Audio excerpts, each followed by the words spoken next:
Hello, everybody. Here we are. It's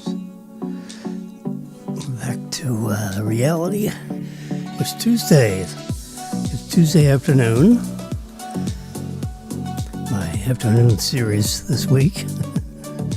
It's January 6th. Oh my God. The first week in January is almost over. And guess what? It's Mega Millions time, of course. You've got a few hours remaining. In my trusty little compartment here, I have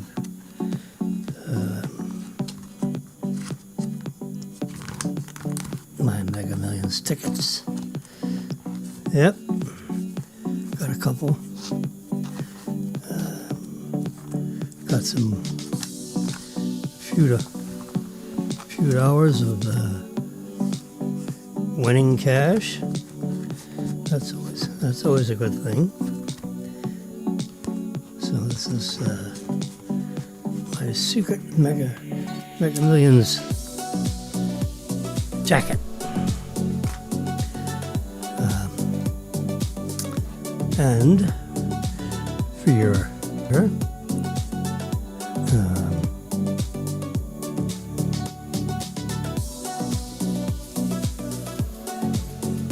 I figured out an equation using AI research, of course,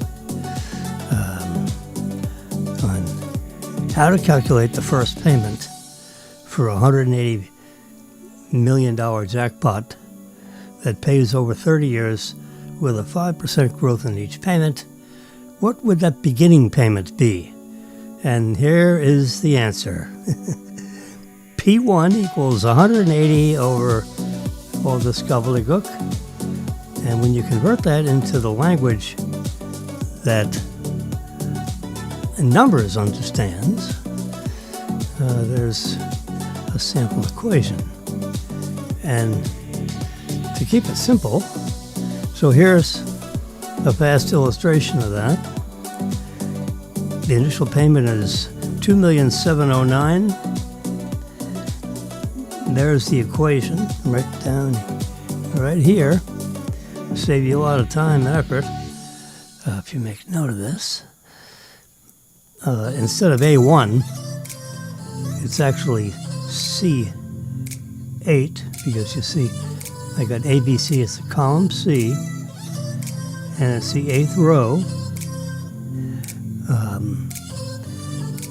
That picks up the 180. And then this equation here, so C8 divided by 3 brackets, 1 plus 05, that gives you the 5% increase for each payment, to the 30th power, minus 1 bracket, and you can divide all that by 0.05, and the minus 1 means I've rounded down to the nearest $10. That's why it says 50 in there, 250. All right, that's the end of that. This is the short version. I gave you a long version last night when I got so excited about finding an equation that works. So there's the 2,709,000, the magic. And then that grows 5% each year, see? 2,709, 2,844, 2,986. And we go all the way to I went out 10 payments.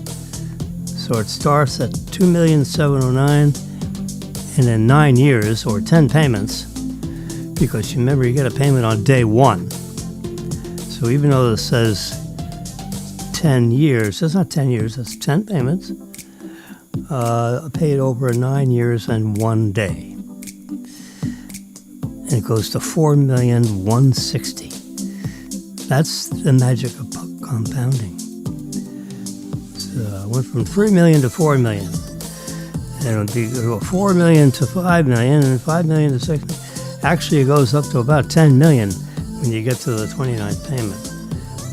Or you can be like the rest of us,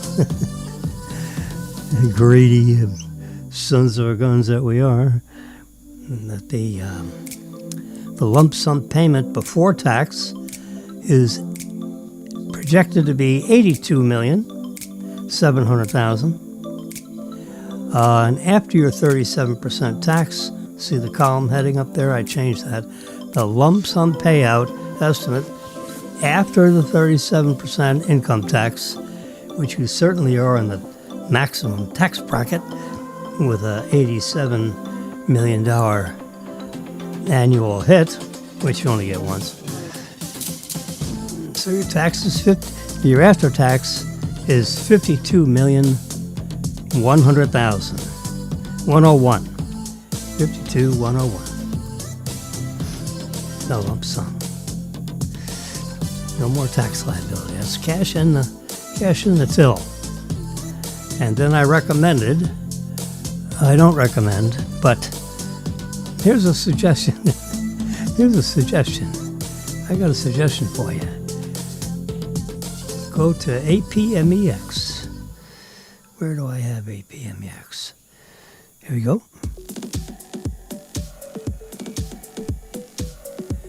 Go to APMEX, buy some gold. My suggestion is not a recommendation because I generally don't know what the hell I'm talking about. But take 10% of that 50 million, 5 million, and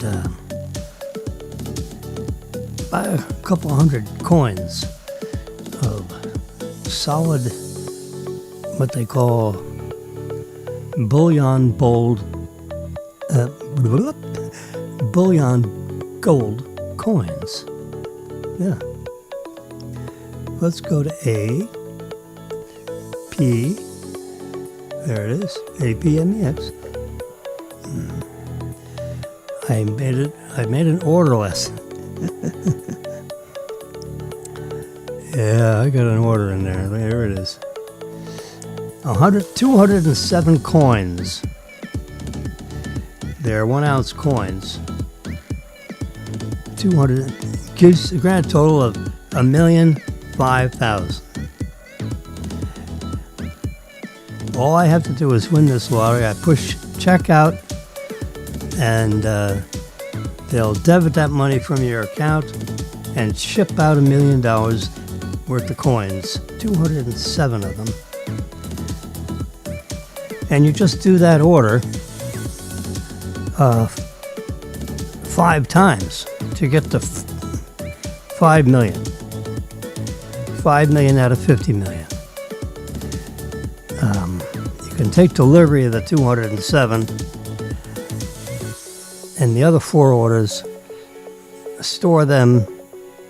You could store them in your bank vault, or you can let APMEX store it unconditionally in their sealed vault. And they have a huge vault because they bought, these guys are smart cookies, they bought the Federal Reserve branch bank in their state, and comes with it the vault in the building. After the Fed moved out to a different consolidated offices, I'm not too sure what the circumstances are why the Federal Reserve closed its branch office. But, the Fed, they got big vaults. So they keep some precious metals there. You can take delivery and put it in your own vault at TD Bank or whatever bank you choose. With that kind of money, you could, to make it easy on your heirs, because at 80, in 10 years or so, hopefully, you want your relatives to be able to find this gold, and you want to make sure you don't lose your keys. It's a real mess to put in your own vault. But you you make sure you have the proper documentation. We'll make sure you have the proper documentation so that if we'll take 207 coins here, please. 207 ounces. Let's just do quick multiplying and dividing. 207 divided by 16 ounces. That's 12.9 pounds of gold. That's not terrible heavy. I mean, it's like a barbell plate plus 3 pounds. That's like a 10-pound plate and a 3-pound plate. But it's gold coins, which are easy to liquidate. With these big bars, now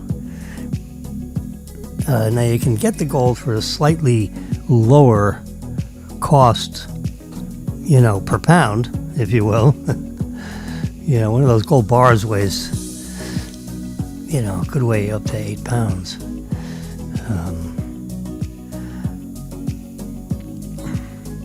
You don't only acquire one, then who the hell's, how the heck are you going to take, But here you can take a couple of coins and go into a gold dealer and, pick up, $8,000 or $9,000. And that's easy to get, $8,000 or $9,000 in cash. You pay the spot gold price.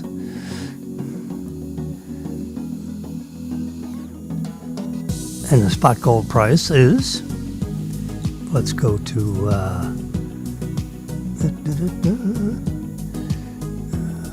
there it is, it's right there. The spot gold price. It is, it's up $36. It's $45. Oh gosh, it's $4,500.90. There you can see it right there in black and white. You can see the graph of the gold price. This is the 24-hour graph. See, look at the angle of the slope. If I do the 1 year, look at it has a very similar angle of slope, which is it's gone up $36.50 an ounce just today, and it's up and down. You can see that it's not a straight line up, but it's up. And that's the 24-hour. Here's the 1 year, and here's the 5 year. It's a little flat. So the last 2 years with the Biden administration, proving inflation,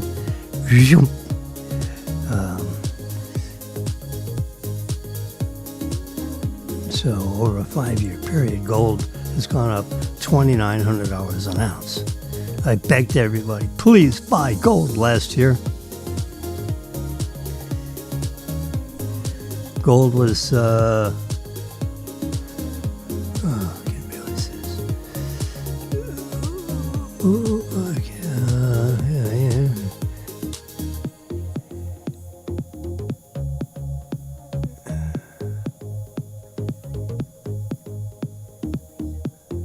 $2,900 an ounce. Oh yeah, there it is. Yeah, you can touch the graph and you see it goes down. 26.53 is what it was a year ago. You see it, 24.1206. It was $2,600 an ounce. Now it's $4,500 an ounce.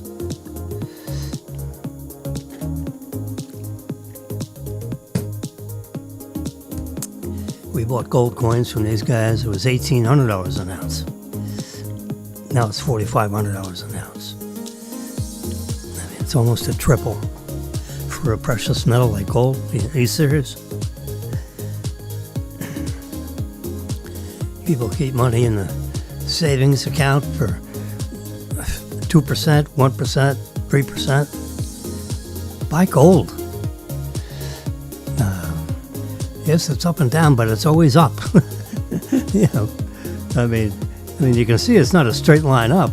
You got some variations, you know. But the bottom line is, this is the safe haven where you park your cash, and you should have 20% of your liquid reserves should be in gold. And people don't do it. It's very easy. You call these guys on the telephone. You know, you can go to apmex.com, fill out your name and address and that, and open up an account, you know, with nothing, literally with zero. I've been an elite member since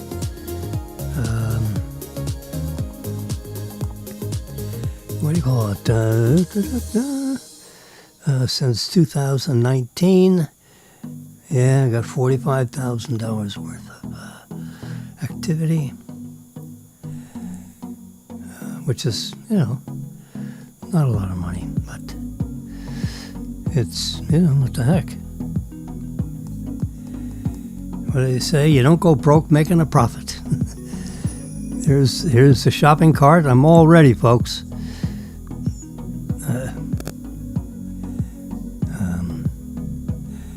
Yeah, this is actually yeah, there we go. So here's the Mega Millions. $52 million in cash you can win if there's a single winner. If there's two people that win, which is always possible, then you take you take the cash out option. Then instead of 82.8 million, it's 41.4 million.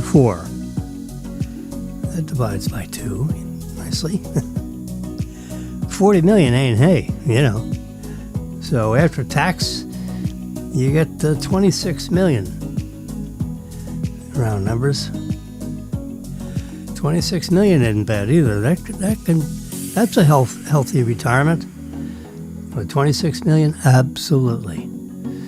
That's a comfortable retirement.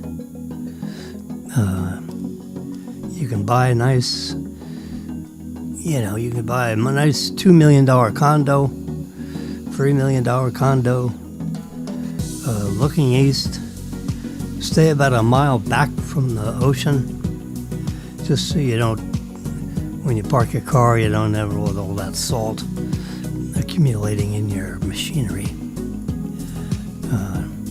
Try to have your car in a garage. Bring some power out so you can plug in your car, or your, you know, a new modern building has outlets that you can plug into. Also, you know, I have to admit that I was a little anxious. I was chatting with a fellow downstairs when I came back from Sultan's buying my ticket.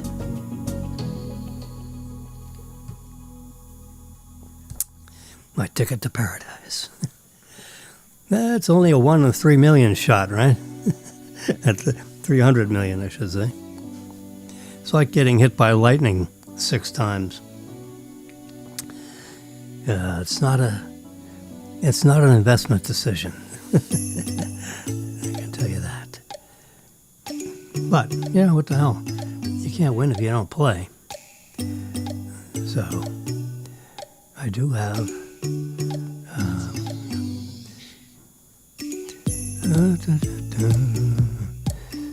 yeah. There's the. There you go, right there. 180 million is anticipated to a single winner, based on lottery sales. And they have a light years of experience in predicting these things, because they've got a lot of data to support it. Yep.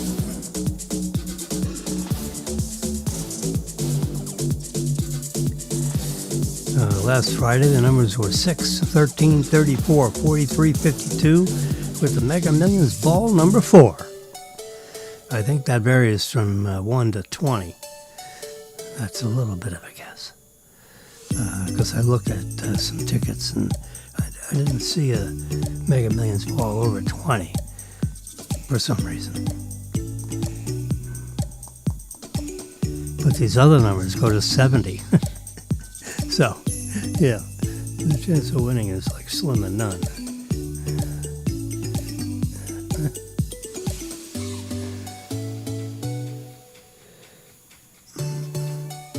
Instacart is telling me something. What are they saying? I haven't ordered, but I have it in progress. They're probably saying I don't have something. Publix family, what does it say?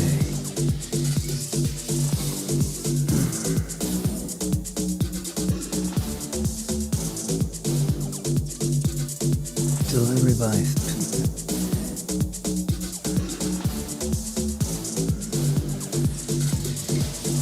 continue shopping. No, I'm done shopping. View my order. There you go. Let's do that. There we go. I got 2 of that. I got 2 of that. I got 2 of that. Yeah, you got buy one, get one free. I got 3 of those. That looks like my order. Yep. Anyway, so go to my messages. No messages from Instacart. That's good news. So let's get back to what I'm talking about. Tell you what I'm talking about. Yeah. We're talking Lottomania. There's the formula to produce that. See that 2,709,000? Guess where I got that from. Yep. And there it is in my big spreadsheet. 2,709,000.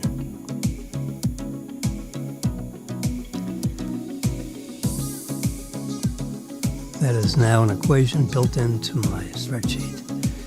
So when I copy that row down for the next one, there's always a next one, and maybe smaller, because if someone wins this one, then it cranks down to like 50 million. I don't know. Can you afford to win 50? All right, we can afford to win 50. If no one wins this one, it'll go up to 200 million, maybe more. You can see from prior lotteries, 25 million, 28 million,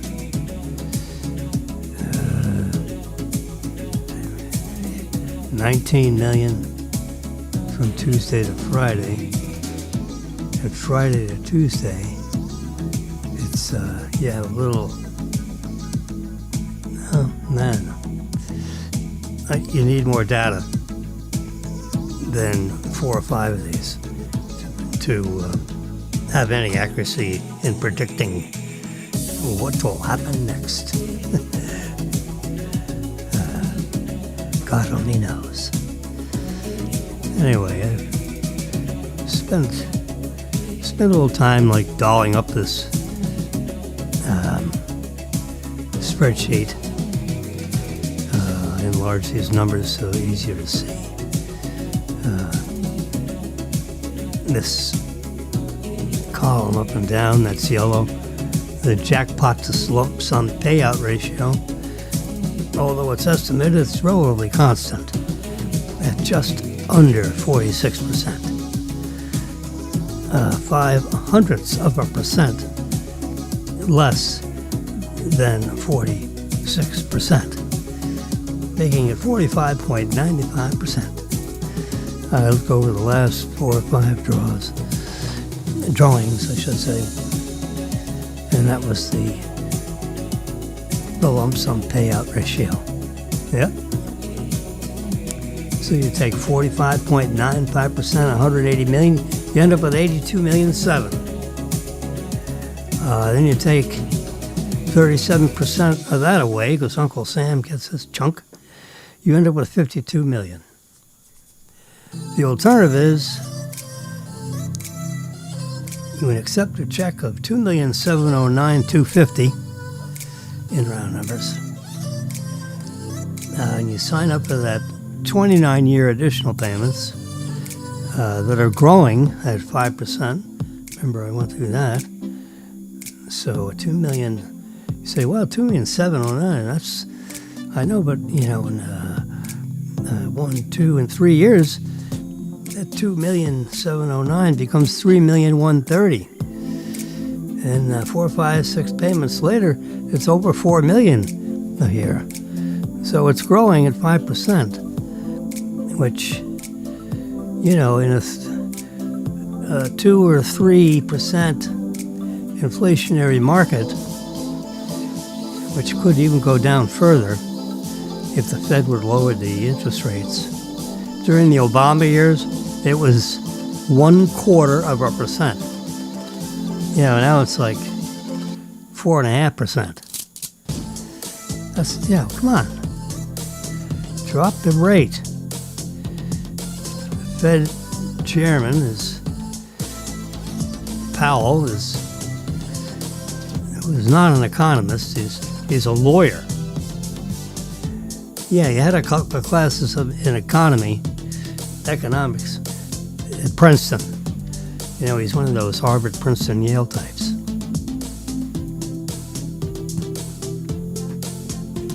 Which I don't know. I'm being a wise guy. I don't know what that means. You know, a lot of... Hey, look, our Secretary of War graduated from Princeton. Yeah, Pete Hegseth is at Princeton, and then he went to Yale. I think he went to Yale Graduate School, or no, Harvard. He got a master's degree in something or other, and he tore up the degree. He's all mad at Harvard because they espouse all this liberal, you know. So he probably had a couple of drinks one night with a bunch of buddies, and they all got together and tore up their Harvard degrees. Now, they still have the degree. They just don't have the paper. Because you can go back to Harvard and say, hey, you know what? I need a replacement of that parchment paper. And they'll reproduce another one for you, you know, for $100 or something. The Dow is up 456 points. 457. Yeah, that's the good news. Bad news is Tesla is down to 434. If you're a Tesla stockholder, it's down almost 4%. You know, I've looked at the Tesla stock. I've heard this, you know, Herbert Ong. If you want to be educated about what's going on with a company like Tesla, he has, you know, it seems like every day,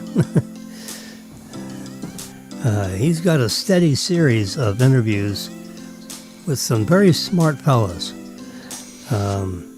that are, you know, investors. I would say $1 million investors with Tesla. Just, you know, I would imagine. And, you know, probably bought the stock at, you know, $100 a share. It's up to 400 and something a share, 434.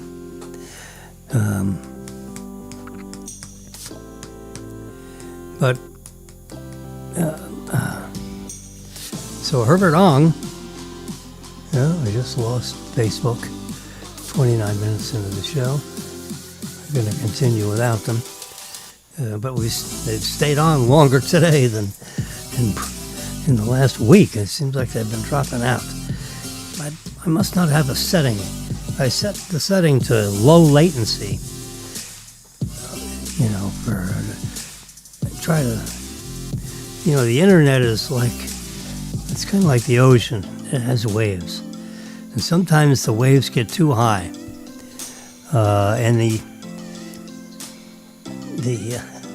this is a crazy you're in a, just imagine yourself on a life raft.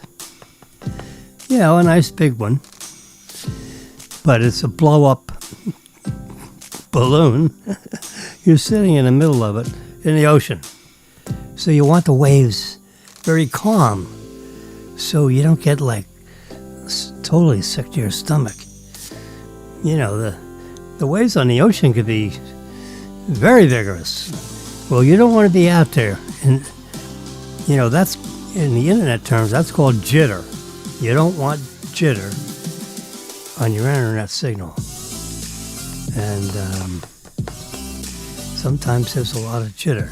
There must be less. So I've demanded low latency for use. So that narrows the amount of jitter that you have to accept. You know, it gives you a bigger raft. So I need at least a 50-foot yacht. You know, it's gotta have color TV and a washer dryer.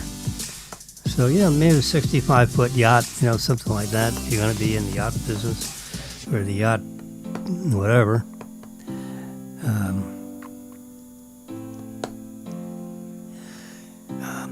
I could do with a 40-foot something comfortable, and just go up and down the Intercoastal Waterway. Forget going out. I'm not going out in the ocean. Hell with that. Just go up and down the Intercoastal. You can see houses. You can wave to people sitting out back. You can stop at, you know, some places like the Cove. There's nothing in Boca Raton to stop at. Let's see. I guess you could dock somewhere close to the Bridge Hotel. Maybe it's right on there. I don't know if you could tie up a 46-foot boat. Nice power boat, nice wide beam.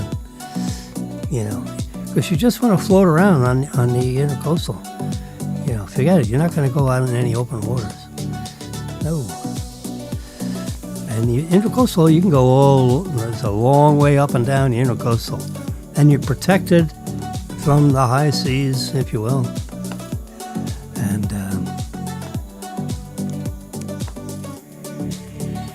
it's all, you know, examined by the U.S. Corps of Engineers periodically. I have some friends that live on the, you know, you tie up back and say, hey, how you doing? Yeah.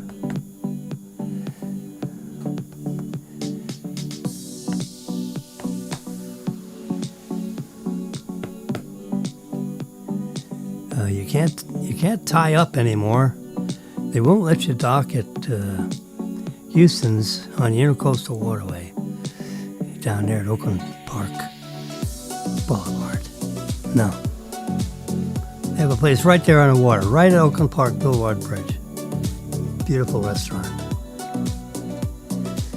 And the insurance is too high to allow boats to be tied up, which I don't understand that exactly.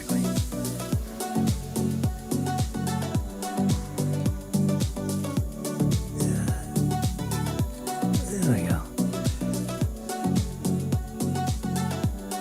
Got a little print screen on my watch.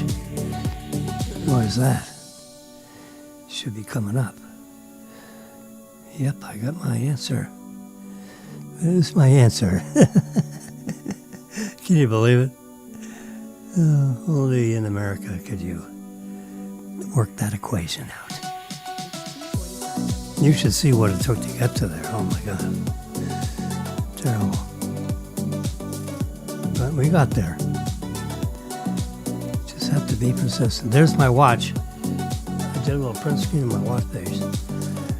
2 million. It's 44 minutes past. It's actually 45 minutes past 2. January 6th. Well, you see on the bottom row there, at 47, at 247 was the last blood sugar count before my blood sugar doodad ran out of time. I got to put another one on. my continuous glucose monitoring. So that's old news. That was last week. I'm behaving myself this week. You see the middle one, 227? Right there? That middle one. That's the miles of range that I have in our Tesla. Can you imagine it comes right through onto the Apple Watch? Only in America, right? Oh, geez. Tesla. And the 25 number, that's the amount of battery power that I have in my watch. So I got 25% battery in my watch. I've got 227 miles worth of range in my car. Looking at the top, that's a 10-minute timer, which when I cook pasta, I can touch that and it will start a 10-minute timer. So I can time the boiling water when I make some pasta. And I'm about ready to make some thin spaghetti. Yep. I got a sleep score of 61 last night, which is, menza, it's okay. I got to bed a little late. It was like 12:30. I got very interested in watching,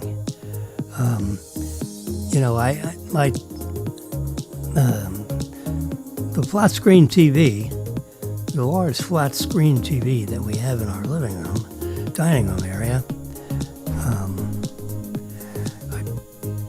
I can activate YouTube, and then I do a search for Herbert Ong, his program called Brighter, Brighter, where he interviews some very knowledgeable people, some investment banker types, some investor types. It's always nice to have, significant investors, because they pay attention, they do pay attention. So he interviews them, and some people that are in the supply chain industry. Tim Cook, the present CEO of Apple. Under Steve Jobs, Tim Cook was the supply chain guy they hired out of Hewlett Packard, if I remember correctly. Or he, at the minimum, he had extensive experience in the supply chain of the manufacturing of Hewlett Packard products. And Steve Jobs got enamored with him and hired him, made him an offer, and he said, okay. Tim Cook is, a bright guy. He held a very high position in Hewlett Packard. I don't have a specific recollection that he went from HP to Apple, and if there was something intermediary, or if he stepped directly from HP to Apple. So let's just hold that point open. But he had, many years of HP supply chain experience. So Tim Cook needed someone really good to watch over the supply chain. You're making these, iPhones, iPads, Mac computers. You boil it down to a supply chain scenario. It's got a lot of little tiny pieces of stuff. You got to get them together, and assemble. There is an assembly. There's a lot of semiconductors, let's put it that way, in an iPhone. The computing power of an iPhone is just, if you have any age on you, and if you know anything about the computer business, which I don't, but you know what, I kind of do, compared to a lot of people, but there are a lot of people that know an awful lot more than I do. But just taking my modest knowledge that I've acquired over the last let's say 50 years. Let's just round down to the nearest 50, since I've been rounding down all night, trying to produce that spreadsheet for you folks. Yeah, I tend to like to round down and be a little more conservative. And rounding down, oh, by the way, the top corner of this, that is the temperature outside, 77 degrees. It's 78.1 outside my patio, but that could just be because my sensor is not as accurate as their sensor. It's the high for the day at almost 3 p.m. It's 2:51. We've been yakking here for 41 minutes. Can you believe it? It's like having coffee with Jimmy. Why the hell not? I know. I like this. Look at all them red. You got arrows going this way, that way. The reason why you see here, this says A1. Well, they're just saying, if you had a cell on your spreadsheet, let's have A1 being the 180 million. Well, I just wanted to make sure you understood that in my spreadsheet, the position of A1 is actually C8. So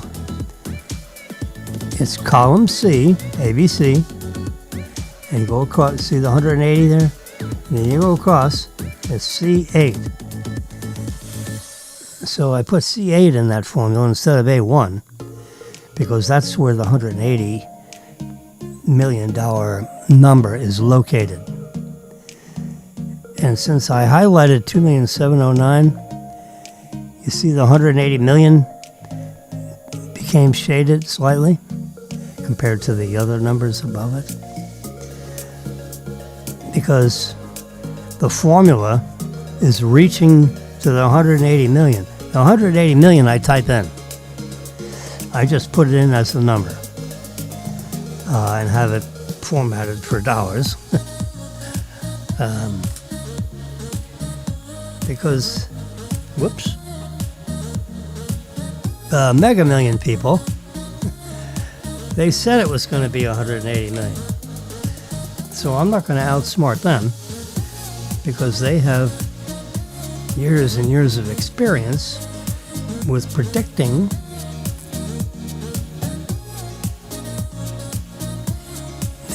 the amount of ticket sales they're going to have between last Friday and this Tuesday. So you got, Friday was the drawing, so you got Saturday, Sunday, Monday, Tuesday. You got 4 days and it goes over a weekend.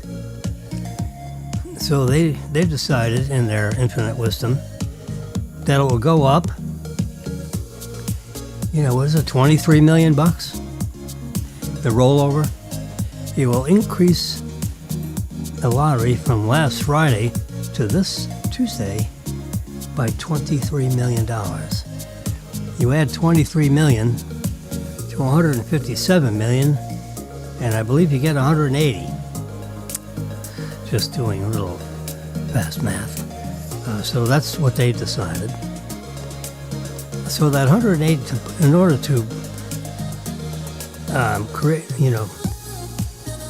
validate this equation, we need to have that equation point to C8 because that's where the 180 million number is. And then see, we're going to divide that by that equation I just showed you. And so it's bracket. You're actually bracket, and then it goes 1 plus 0.05 to the 30th power. Can you believe it? Oh my God. Or the square root, the 30th root. Yeah, that would be the 30th root. Minus 1. And then you divide that by 0.05 because that's the investment rate, of the annuity itself. And the minus 1, as you see there, that is the other ingredient of the rounding, because remember, we round down. And the first argument is the equation, and then you have a little bracket, and then you put a number like minus 1, 2, 3, 4. A minus 1 gives you, rounds it to the nearest 10. Rounds down to the nearest $10. So you got $2.50. You know, keep it simple. Do you need the dollars and cents? I can show you what it is, because in this equation thingy, it turned out to be 258.46. 2,709,258. I rounded down to the nearest 10, so it got to 250. And we just take that $8 and keep it in the side pocket. There we go. So now this column, G1, I'm calling, is the annual annuity. In regards to the annual annuity, for the initial first payment pre-tax. So, regarding the annual annuity, for the initial first payment, is a pre-tax value of $2,709,250. Yeah. And then a year later, so you're gonna, if you elect the annuity option, where you're gonna get paid the $180 million, you know, over 29 years and 1 day. Yep. And the second payment is $2,844,000. The third payment, so in 2 years and a day, the third payment would then roll in at $2,986,000. So you're almost to $3 million, and you've only gone 2 years and a day. Yeah, oh God. Not bad, huh? This annuity business. So that's almost $10 million you raked in $2 million in 2 years and a day. Yep.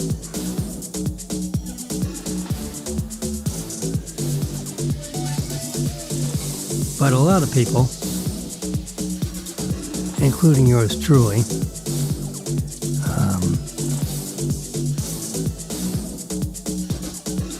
would rather get that cash value of $52,101,000 in the pocket after tax.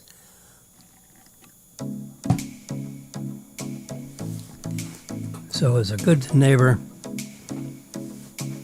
we would give our two boys locally here, probably we'd create trust accounts for them, I think. And give them $1 million in cash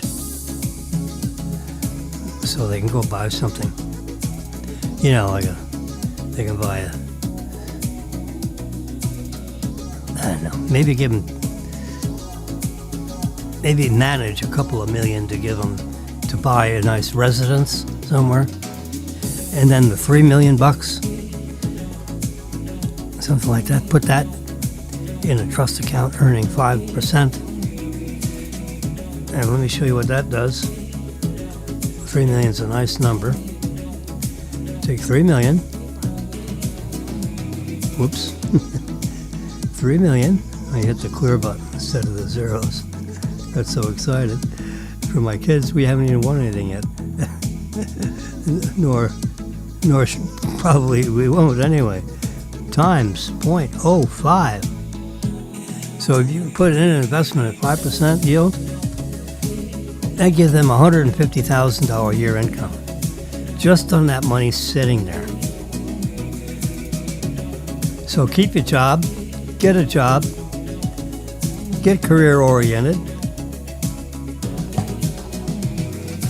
You got an extra $150,000 in income. So no matter what you're making, you're gonna be comfortable. You're gonna own a nice house or condo for, a couple $1,000,000. We'll give you a couple $1,000,000 allowance. How about that? Go buy something for a couple million. A nice place somewhere. Put it in your own name.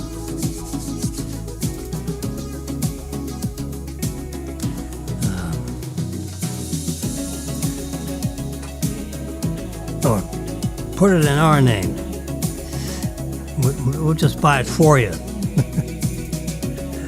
Whatever. Just go buy it. And just tell us where to send the money. We'll have a lawyer, we'll make sure it's all, so that it gets done right. But that's what you do. You have $2 million to spend to buy something or other. We'll put the other $3 million in trust. And that's how you take care of the two boys down here. And for Robin and Lee, up there, we could do the same thing there. We can give them, give them each $1 million in cash. Since they're 10 years older, so they can use just slightly less money. But also give them the $3 million trust that earns 5%. So they'll have an extra $150,000 a year of income to use however they want. Yep. And then when we drop dead, they can cash out of everything if they want to. No, we're gonna, that $150,000 a year at 5%. We'll keep that, locked up for 10 years, 8 years, just some period of time so they don't blow all the money, early on. Because you read all these stories of people, they just go through all their money. So I'm suggesting we put, more than half of the money in trust for them, earning 5% interest. And then give me a couple $1 million to go buy something that they can go live in case they don't own something. Pay a mortgage, it'll pay it off. If they're already living in a place, you pay off the mortgage and, and have their $3 million, earning to them $150,000 a year. But figure out what, something to make it work. And then, we can take care of the other 5, 6, 7, 8 relatives. Give them each $1 million apiece, right? So by the time you get it down, that $50 million becomes like $30 million, which is plenty. Because, so we'll take $5 million and go buy something nice. Or stay where the hell we're at. That's up to, maybe we just stay where we're at and buy something, get it furnished. That's a little closer to the beach. So Marilyn can just take an elevator down to go to the beach, go there on the weekends. Come back here to Royal Palm Place during the week, whatever. I like this place, That way we don't have to move all this crap out of here. Just leave it all here. And over the weekends, we'll spend the weekends in a nice little condo on the beach. I know of one that our good doctor lives, so maybe there's one of those for sale. Just north, Dr. Strasser has one in there. So we'll go live in that building. You can tell it, you can ride an elevator. It's got a private beach. You just go walk through the thatch, get to the beach. You want to get to the beach? I'll sit on a balcony and watch Marilyn on the beach. I can't get in the sun, you know. So, during the winter, I could go down there all, dressed up like I am now. And my face will get a little sun. So I'll wear sunglasses, wear a hat, get a lot of reflected light on the sun, but, I'll stay down there for 45 minutes with the hell. But if not, she can go down there on the beach. She can invite a friend over and they can sit down and chit-chat on the beach. Get to know some people in the building. What the hell. The other thing is that we could buy a condo inside this is a better idea. Buy a condo inside the property of the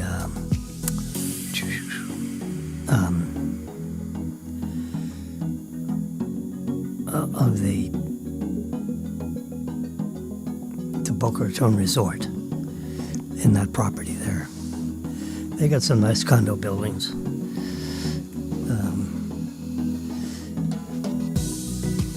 You can be right on the beach, or you can be right on the intercoastal.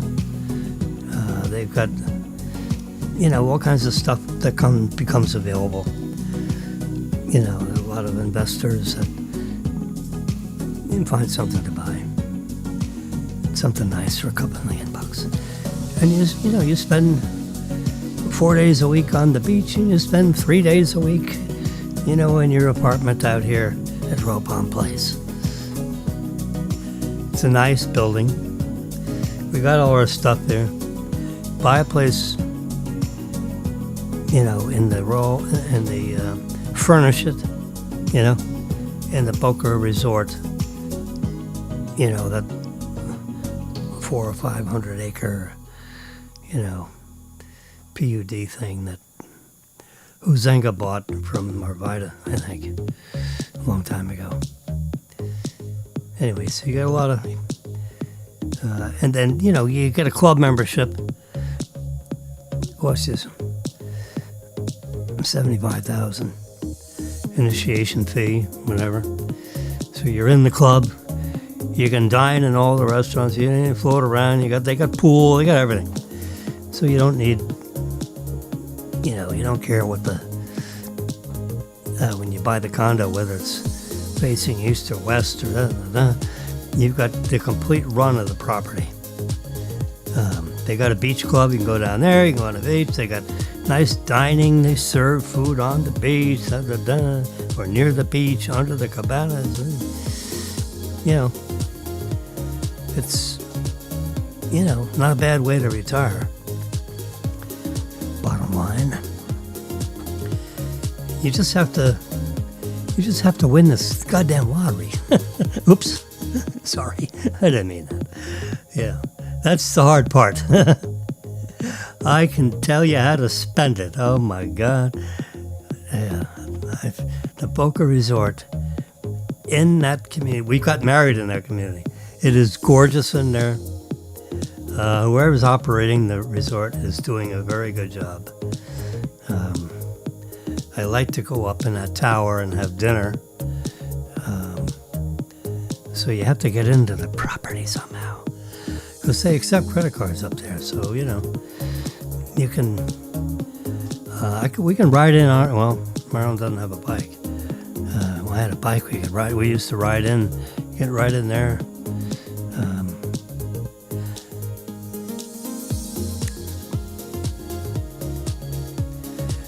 There's a lot of events that are held there, which you can go in there and have dinner.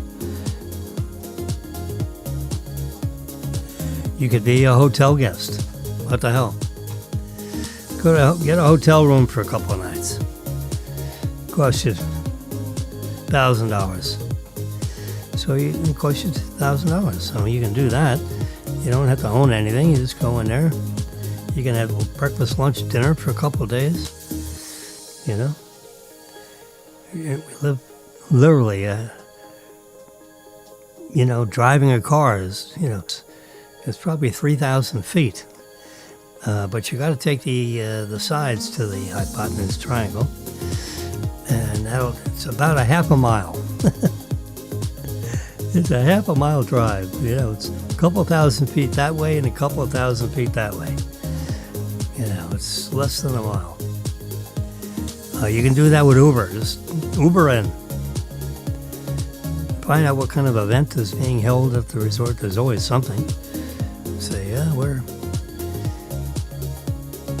visiting the event of, Herbert Walsh, whatever it is. Mostly, if you need a name on a list, you're screwed.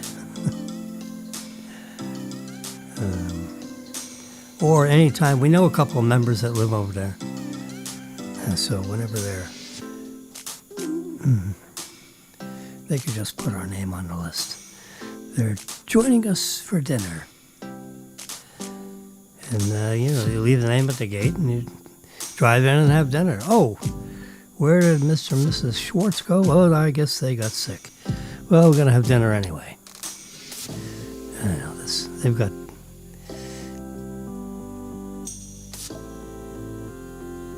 Yeah, I'm just watching the delayed broadcast of the Tesla stock. Just for the jollies. I've looked at that stock. Let's just talk about it for the whole of it. Do you want to? Because you can apply this theory to any kind of investments that you may have. This is the day trading. It's at 4:30. It's down 21 today. Now the reason why it's down is because when Tesla has all kinds of ability to make a lot of money. They're going to master this full self-driving. It is a software program that they download into the car, and they keep updating the software every couple of weeks with a tweak here, a tweak there, They just had an update that took 45 minutes to install in the car. You download it over the internet into the car, and then then it says, when do you want to install this software? Now that we have it in storage, you say okay, and the car will be out of commission for about an hour. They say about 50 minutes, I think. That's what the message says on the screen. Could be anywhere from 30 to 50 minutes. This one said 50 minutes. So they want to make sure you're parked and you don't need the car for 50 minutes, because it'll be out of commission for 50 minutes. But every couple of weeks, the software update comes through. And you want to update, because they test and retest, and they're very careful before they release, a software update. They got a whole team of people that takes care of all that stuff. So they're going to they build, they build almost 2 million cars a year. They keep turning up the speed in the factories, because the supply lines have to, speed up. When they speed up there's a car coming out of a Tesla factory every 35 seconds. Can you believe it? Literally every 35 seconds, a car pops out of a Tesla factory. And since it's autonomous, because that's private property, it's autonomous driving. So all the maps regarding the Tesla factory, outside the factory, is, in the mapping of the Tesla software. And when it comes out of the factory, how it drives out of the factory? There's not a guy driving it. The computer drives itself out and goes this way and that way and around the turn and parks itself in an assigned parking place, because it knows that Jimmy's red Model Y car with the white interior and the premium four-wheel drive that costs $55,000 or lease for $600 is in parking lot D1307. Really. So, I mean, it's a make-up order, okay? Because we already have one. I don't need another one. So it comes. But when you do the order, that's what happens. It comes out of the factory. It spits out every 35 seconds. You know, it takes a week to get to your order. But when it does, a new car pops out of there every 5 seconds.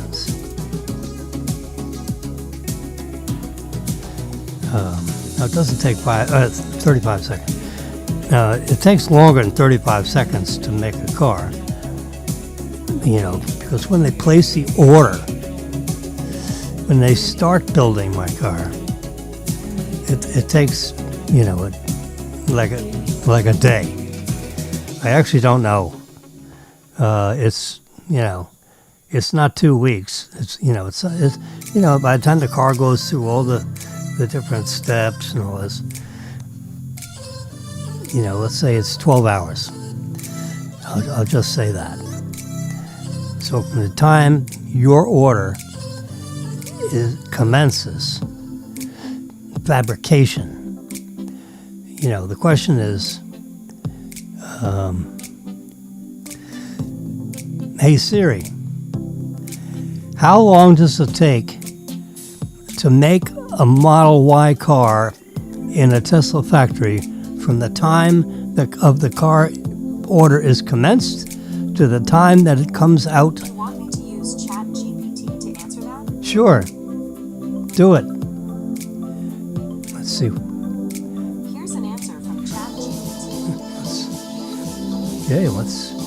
So I did a print screen. Thank you very much. Let's see what it says. Interesting, huh? Uh-huh. The time from ordering a Tesla Model 3 to the delivery varies based on factors like location, configuration, 1 to 2 weeks, production time 2 to 4 weeks, quality control and testing 1 to 2 weeks, transportation 1 to 2 weeks, approximately 5 to 10 weeks. Okay, well I need to fine tune that question. So that is, I'll save that for posterity.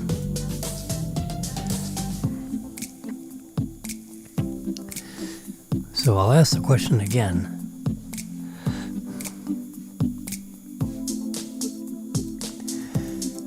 Hey Siri, I'm interested in a Model Y car from Tesla. I have placed the order. Here's an answer from No. Wikipedia. No. I haven't finished my question yet. Let's see what this says.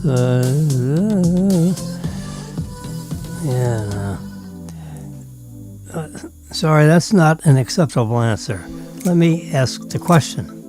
Please don't interrupt me. It takes a while for me to formulate the question. Shall I type out the question, or can you just listen to me? Hey Siri, I've ordered a Model Y car. From the time, hey Siri, I'm ordering a Model Y car. How long does it take This on the web. from the,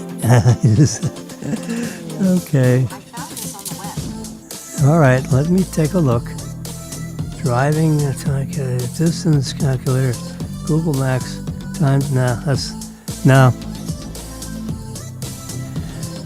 Hey Siri, let's use ChatGPT.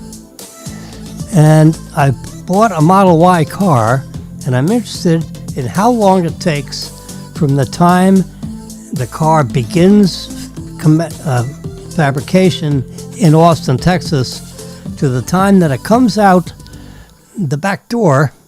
How How many days does it take to actually build from start to finish a Model Y in Austin, Texas?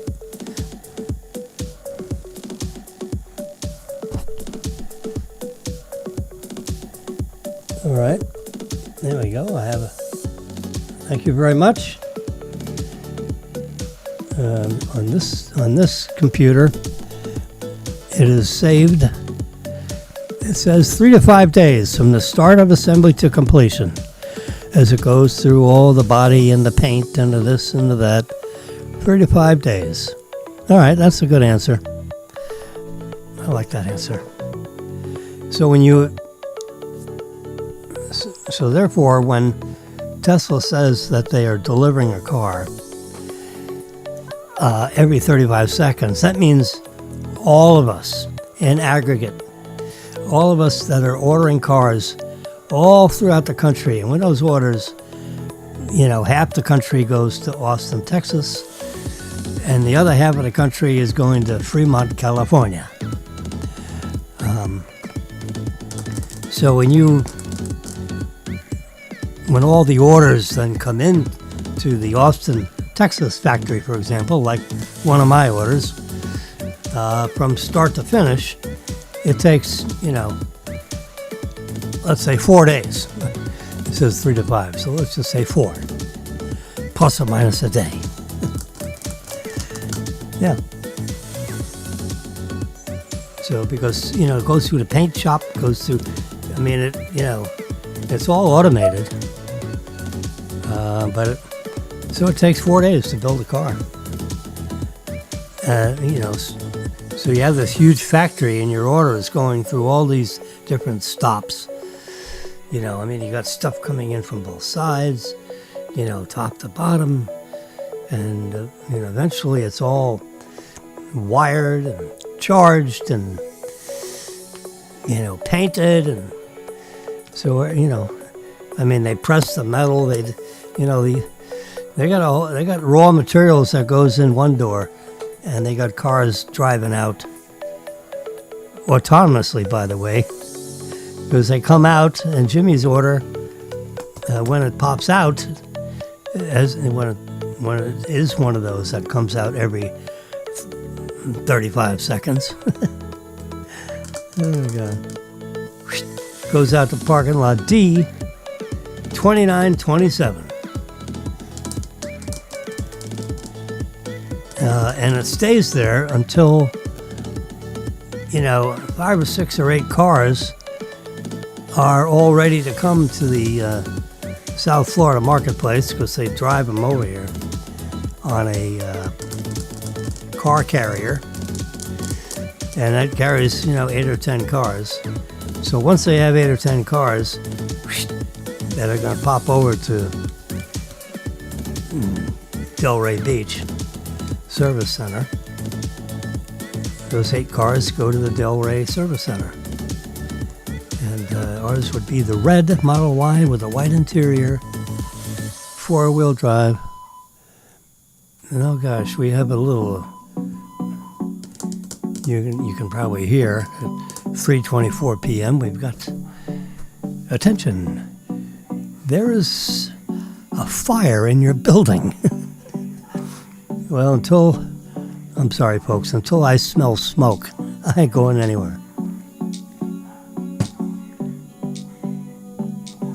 Just for jollies, where's my Instacart order? We don't want that to be burning up. I don't think the order is confirmed. Let's hit that arrow.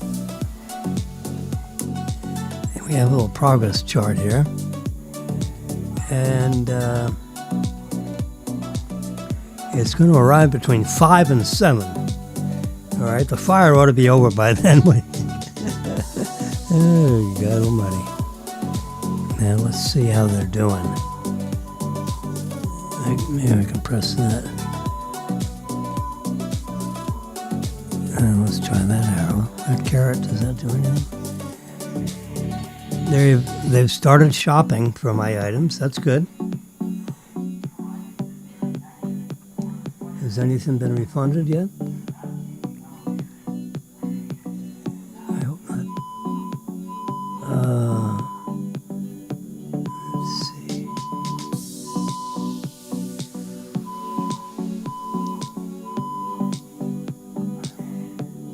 Pardon me while I look through my Instacart order. Oops, you can't see what it is.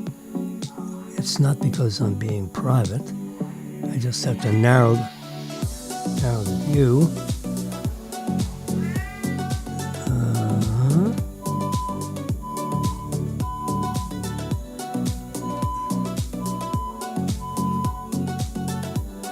I'm trying to see the demarcation line. Is there have they started shopping yet? I can't tell.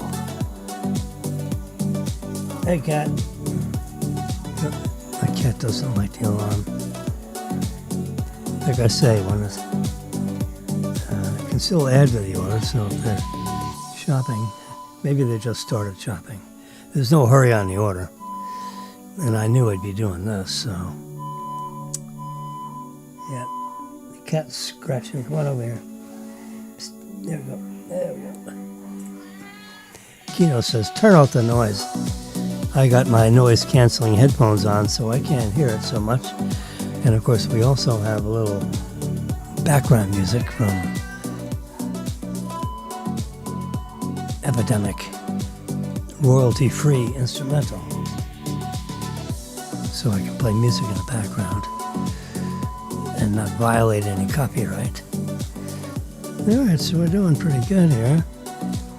Let's check UPS and see if I bought an ice maker for our boys.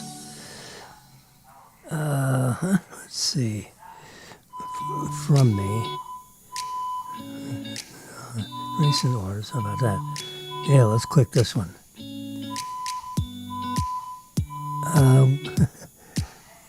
They don't have possession of the item yet. It's supposed to be delivered tomorrow. That should be tricky. Well, maybe they take care of that, later today. All right, so where were we? Oh, we're looking at Tesla stock. It's down 19 today. Oh, so anyway, so you can't about how we order. You order the car online. Yeah, it's like, but you see right here, market cap 1.4 trillion. So what happens there is you add up all the total number of shareholders and their shares, and you multiply it by $431.97, and you end up with 1.43 trillion with a T. That's the market cap. Now, if you take the price of the stock and you divide it by the actual earnings, the answer is 297. No, it's too much. Show me another stock that has a 300, 2 or 300 price earnings ratio. None of these do on this list. Here's my portfolio of stocks that I actively watch every single day. Tesla, Nvidia, Apple, Google, Meta, Amazon, Microsoft, IBM, AT&T, Verizon, Bank of America, Berkshire Hathaway, and Berkshire Hathaway B.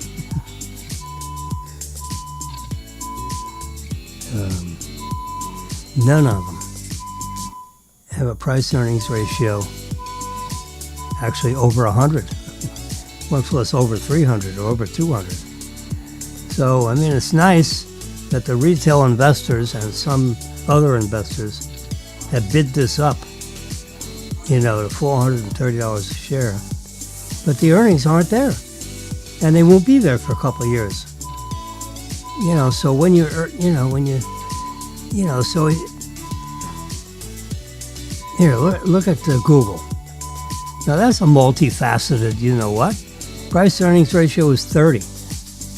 Just see 30.99. Keep your eyes on that location. Apple, $35.23. Excuse me. The price-earning ratio is 35.23. That's a ratio.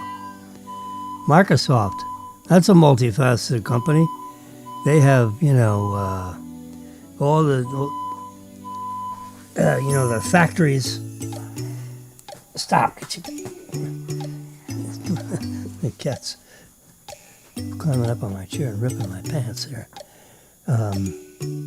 Now, telephone is, that's a different kind of company than these other in the top here.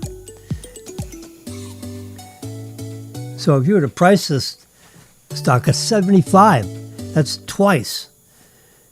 Amazon's doing all kinds of things, doing well. $33.97 price earnings ratio, up 7 today. Meta, $30 price earnings ratio. Google, $30 price earnings ratio. Apple, multifaceted company, $35. So double that, say 70. So a price earnings ratio, let's do some fast math, just so you know that the market is not crazy. The market is smart. Take your calculator. So if the price earnings ratio is 300 on right now, it's about 300, just we'll round down, divided by a price earnings ratio of 70. What's the multiple? 4 times. So 4 times 75 is 300. So we're gonna take our $430 stock price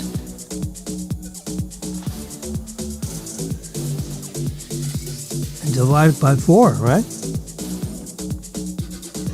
So 100. So that's a good, and that's double. So if the stock went down to $107 a share, you're twice the price earnings ratio of Apple, Meta, Amazon, you name it. Forget that it's a car company. I don't care a car company, because they're going to do all kinds of things other than cars. Robotics and self-driving and robo-taxis. They're just a little ahead of their skis at $400 a share. Now, they got a lot of retail investors that keep buying in when the stock drops down. That's fine. But it ain't going over $430 a share until they start turning some of these plans into actual earnings, which in my opinion is going to take a couple of years. So the stock price is a couple of years ahead of where it should be, in my humble opinion. And I'm just coming up with an opinion. I'm not giving anybody any advice. I'm not licensed to give advice, number one. So I don't want, the advice police coming over here and handcuffing me. But I'm entitled to an opinion. And my opinion is, you start delivering on some of these, what I call very exciting dreams, that are ready to be fabricated. I believe these dreams.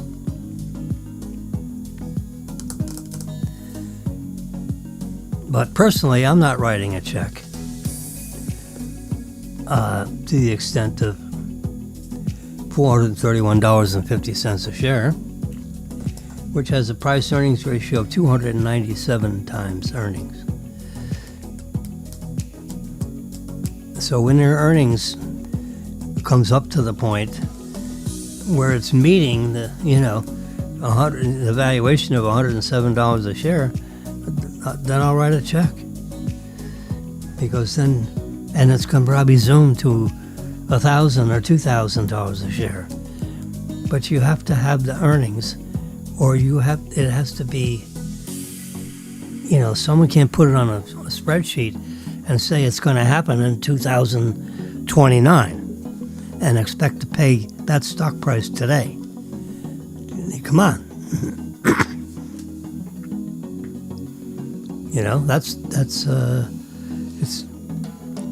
otherwise they shouldn't be on NYSE because they got all kinds of exciting companies.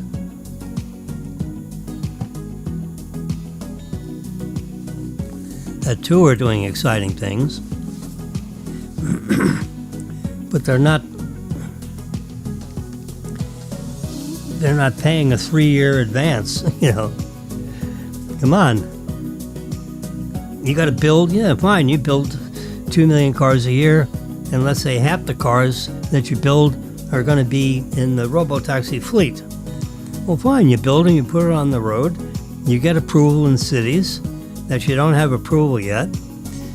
You load it with your self-driving software, which these municipalities are going to have to approve with their commissions and their, lawyers, and you have to make sure you have the right, you're going to self-insure, so you have to make the municipalities, the judicial districts that you're dealing with, state and local,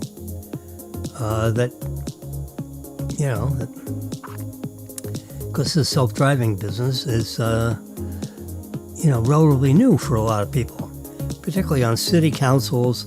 These people are just regular folks. They're not high-tech people necessarily. Now, they'll get high-tech advice because they'll call somebody in and say, hey, what do you think about this? And you have a lot of opinions when it comes to advice, paid opinions. And, it has to come up to snuff. And a PE ratio of 297 times earnings is like, what? No. No squared. Forget it. The stock price, you're way over the skis. You're 4 times. If you did a PE ratio of 75 instead of 35, the video is what, 46? Now that's a company that has a lot to have. That's going to have a lot of things are going to happen in NVIDIA soon,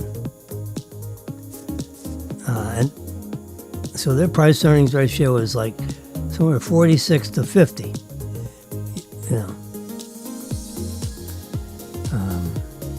Apple, they do a lot of things. They sell a lot of things.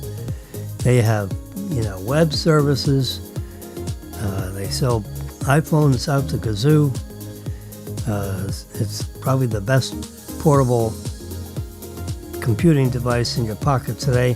Oh, by the way, it also makes phone calls. That's about what's going on with the iPhone nowadays. They ought to call it iEverything. It is the communicator extraordinaire.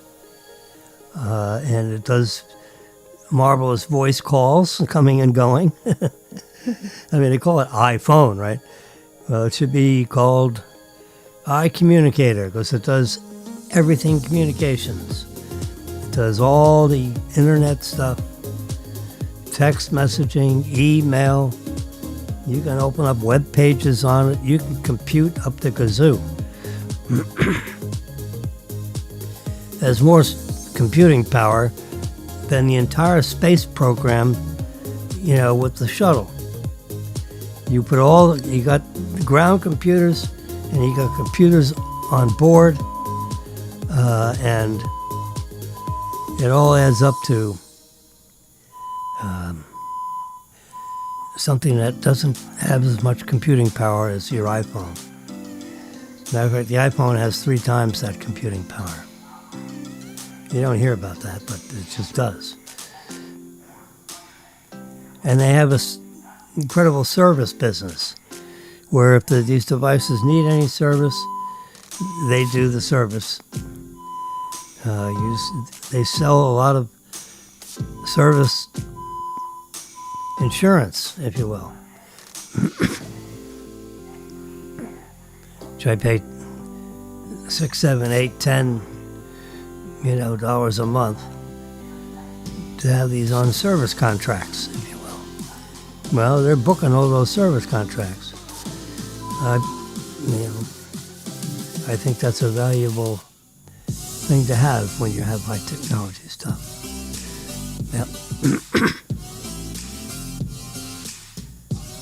Anyway, so when you go down the list and actually look at the PE ratios, when Apple's got a PE ratio of $35 a share. Trades 33 million shares, for, so I don't know what the average, it's probably a good average day. Tesla Chavers, 77 million shares. Google, they have 12 million shares outstanding. 2.4 million for Meta. Amazon's got 41 million shares outstanding. Tesla's got 77 million shares outstanding. And a high, let's see, a high today of 448 and a low today of 426. Yep. So it's $4 off its low for the day. But, it's overpriced. I don't know how else to say it. They have marvelous earnings plans.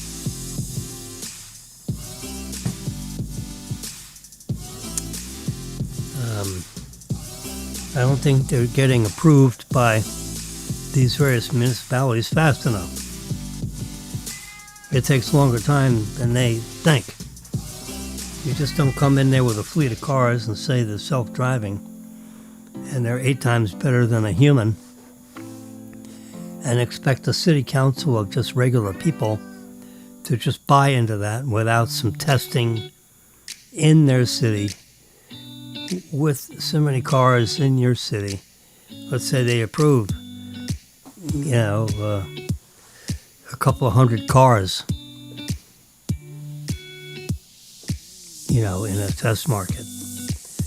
And then they watch them and, so they get 50,000 miles worth of experience. How many car wrecks do they have? How many personal injury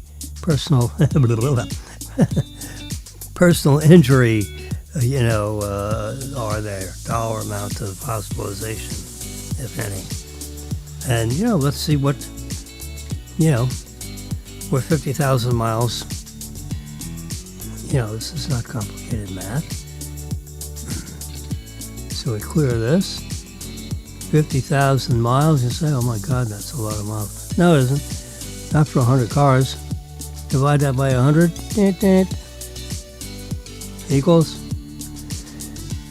That's 500 miles per car. You put 25 cars out there, it's 1,000 miles a car.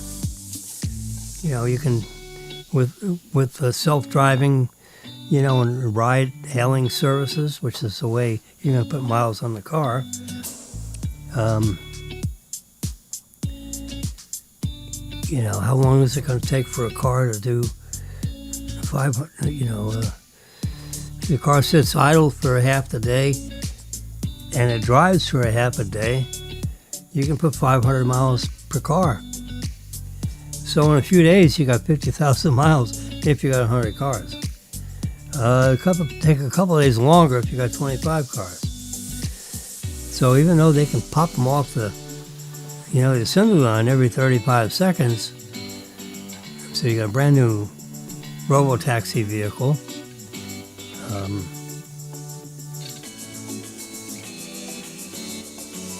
They say if they revise one of the lines, let's say you got 3 lines in the factory, 3 assembly lines. It takes 3 to 4 days to build a car as the car moves around to all the different sections of the plant. So it takes 4 days for the car from beginning to going through all the procedures to assemble a car, including painting and, attaching the battery from underneath and putting the doors from the sides, and the wheels come in sideways, and, all the welding and all that assembly stuff. They have these big giga presses now that stamp out things, and they're literally pouring a molten aluminum alloy into a form that creates these side lights, or the undercarriage for the front two wheels, undercarriage for the back two wheels.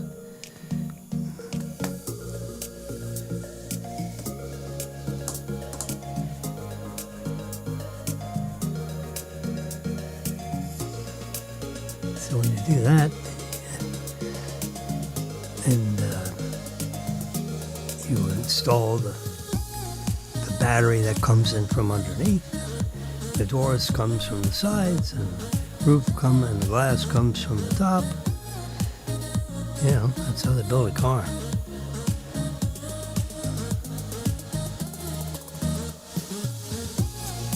So from the time my order actually is up in the factory, to the time it comes out the back door, it takes roughly a working week's worth of time. They start on a Monday, it's going to be done, shipped on the later Monday. It takes most of a day to finish it up.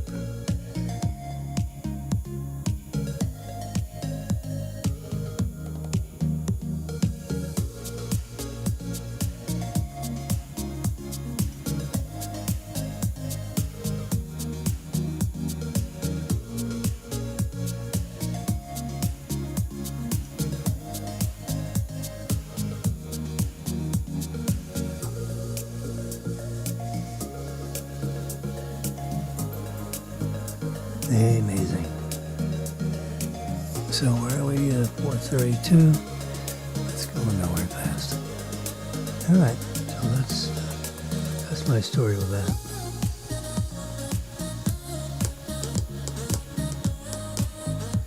They're just a little over their skis. That's all. The retail community is very impressed with what's going on. It's going to go up. No one is saying that it isn't. It's just goes up when the earnings start to be materialized. I mean, there's only so forward you can be thinking-wise. Now, you can be forward.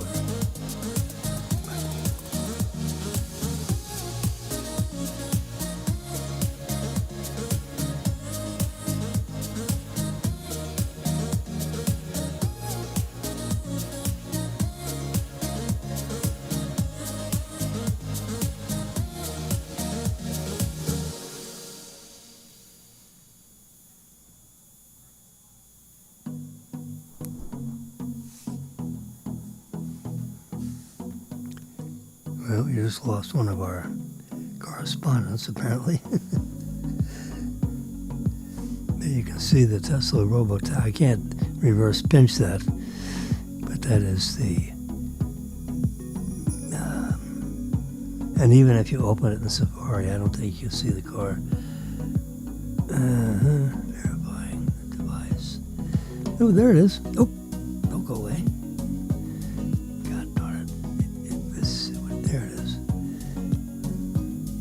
Let's, yeah, lucky me. Be able to save a picture of one of those.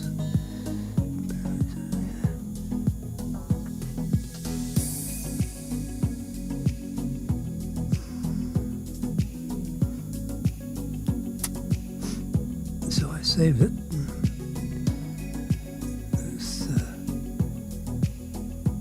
Watch recently saved. There it is. There's the Model Y. Let's make sure it's a unique picture. I haven't picked up any extra stuff. Nope. Looks good.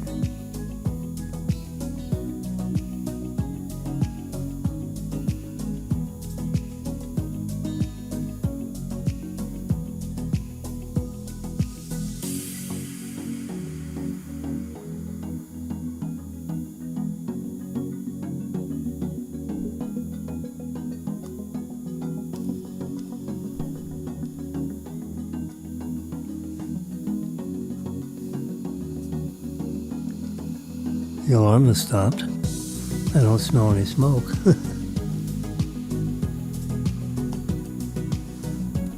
9 minutes to go in the trading day, and that was up 1% to 49,491.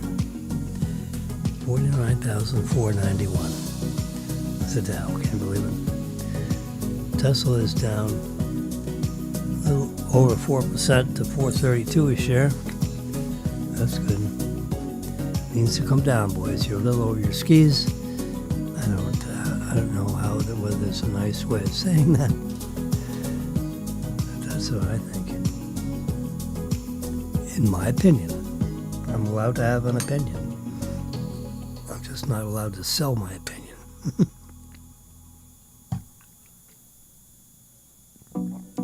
Yeah, no selling of opinions. No. There's the robo-taxi. Robo-cab. Apparently those names are tied up. They should have had the copyright on the names before they put it out in public. Because now someone jumped in there and stole the names, published the names, got the rights to the names beforehand. Bill Gates had to spend several $1 million to get his own name. He wanted the name for the website, for the internet, BillGates.com. Someone did a registration for BillGates.com. All the famous people that he did names. He made millions. Because these people wanted their goddamn name, wanted their name, .com, to have their own website with their name and address and what they're doing, and, either for personal or for professional use.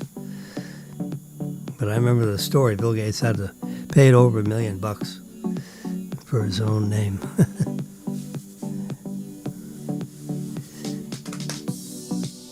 Pretty smart. I did a similar thing with FAU. As I tied up FAU for you. FAU, the number 4U.com. You can go there right now. Let's see what happens. FAU. There it is, 4U.com. That's me. Just hit it. There it goes. It goes right to WordPress.com, and we're talking about iPad Pro, and there you go. You got some graphics. This is all loused up, from a presentation standpoint, because I've got it's too narrow a view. So, so you can see the whole page. I got it shrunk down.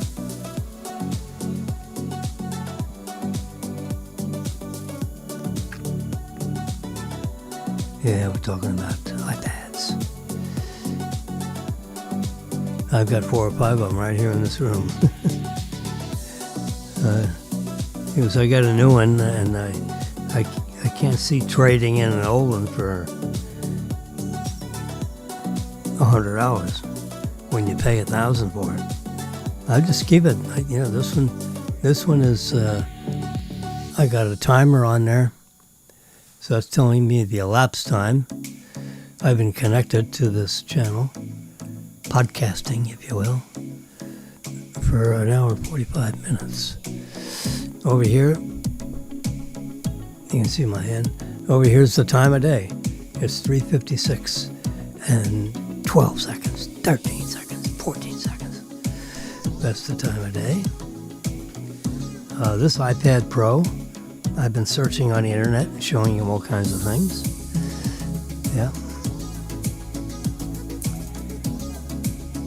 It's interesting how the big apples have showed up between these paragraphs because I don't have a big enough display area. Let me, for WordPress.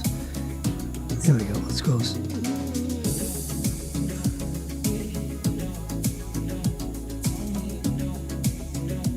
Yeah, we got the, if we go up to the top here, maybe that'll settle down. And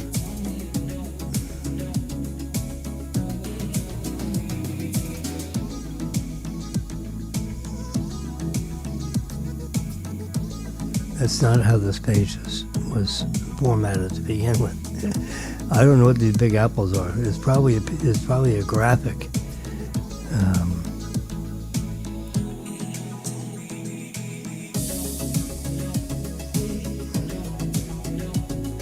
The apples have a nice leaf on it. Anyway, we were talking about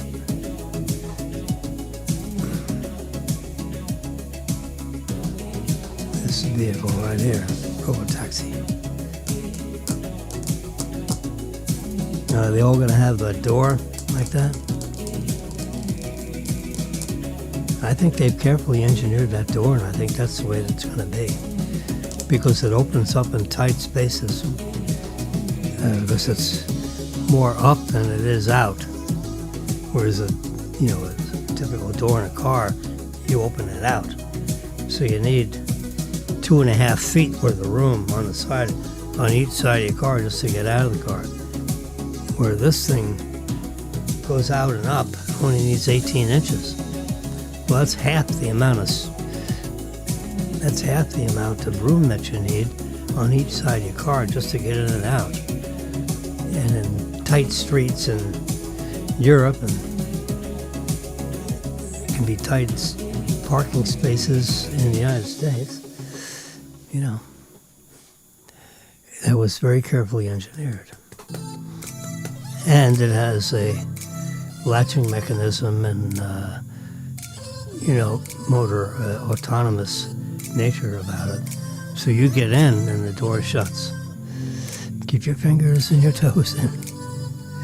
And it doesn't slam. It's motorized and just absorbs into the side of the car and latches tightly.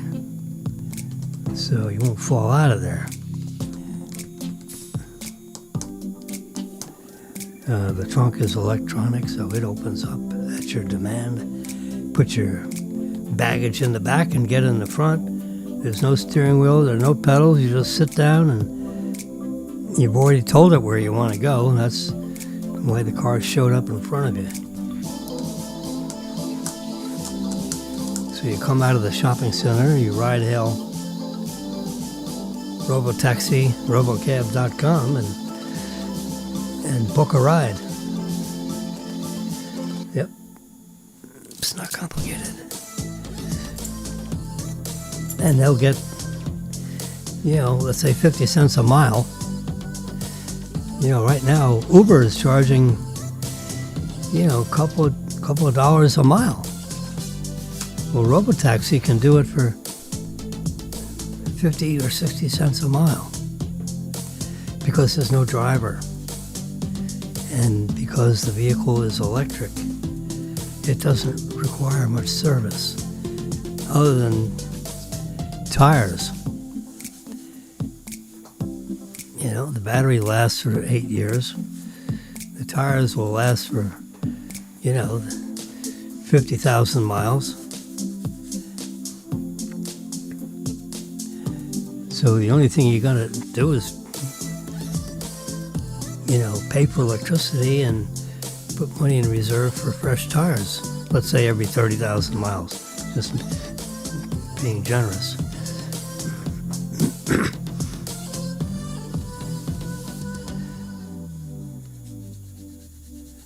You know, we drive 6 or 7,000 miles a year, you know. So we have a 30,000 mile lease. That's 10,000 a year. We haven't driven this car a year and a half. We got 12,000 miles on the car, I think. Well, in March it's coming on 2 years, right? Then I got one more year to go. Or is it?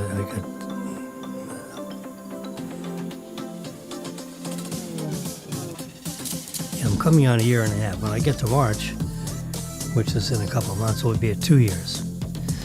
And we got one more year to go, 3 years. Yeah, so we're like 18 months into a lease. We got 12,000 miles on the car. Took a couple of trips to Orlando, which is, 600-mile round trip. A couple of trips over to Fort Myers or wherever. That's 300 miles round trip. We haven't gone far, Round goes back to work, that's 20 miles, including side trips somewhere in between.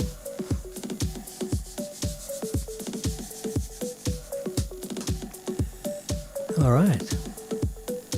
So RoboCab, they got some very exciting, results that are going to be coming through. And that's going to take, they got 2 cities where they have, 50 cars or 100 cars in each city. And they're getting ride-hailing business started, and as it becomes more and more known, more and more people will try to get the ride-hailing, so then you get more cars on the road, for that purpose. They're manufacturing the cars starting in April. In the meantime, they're using Model Ys as the robo-taxi, until they start making these things like you see right there. So, the factory is all set up to make both. Well, it's going to be all set up to make this in March, which is, 3 months away. And they're making Model Ys for this purpose, to serve as robo-taxis until they start manufacturing this RoboCab thing that you're looking at right there on your screen. It's delightful. I hope in a year and 3 months that we can buy one of those instead of what we got. I don't want a steering wheel up front. I can sit up front in the seat and cross my legs and read my iPad while the car takes me from X to Y, or just sit and relax, and watch the news on this 18-inch screen that's sitting in front of you. Like a TV screen, a flat screen. I think it's 18-inch screen.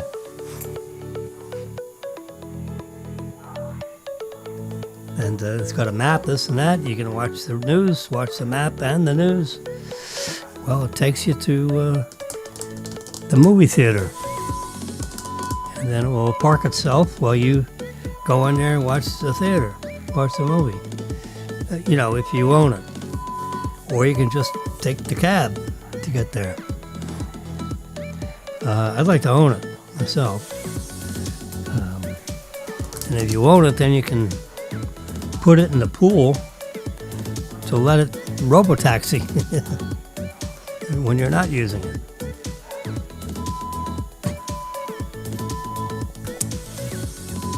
You just make a deal with Tesla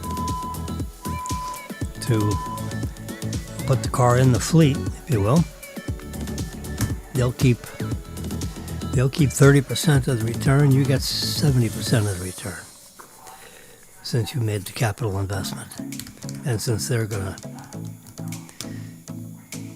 wash and clean the car every day to suck out all the cooties of the people that have been in your car. I would just rent it out for the day when I'm not using it. And then at nighttime, the car goes in our garage. I have to be a little tricky on how that's going to work. Right now, the hell with that. Just let me have the car put in my own driveway. You have to give me an electric port because I don't have the contactless charging. It should have a plug-in also, as a practical matter for people that want to own the car. Because I got a plug, I just plug it in. Yeah. I don't need the undercarriage mat, that thing.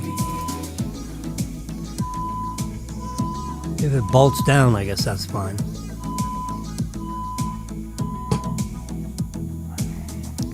I wouldn't want someone taking it. And, you just back into your parking place and either something comes down to sit close to the mat or something comes up from the mat. The two coils have to be closer together than 18 inches. So there's some way in which it comes, if not in absolute contact, close. I don't think they can focus the magnetic energy in such a way where the mat can be a foot away from the car and generate enough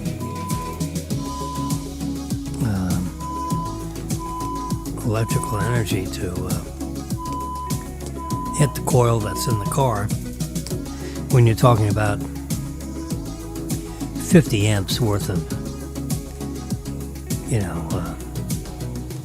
let's say 12 kilowatts of energy trying to get into the car with a magnetic thing of some sort.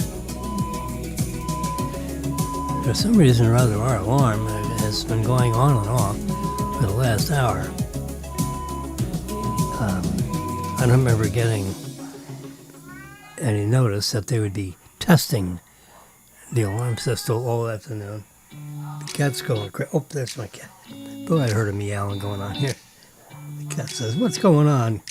It's hurting my ears." Yeah. Jimmy, what's going on here?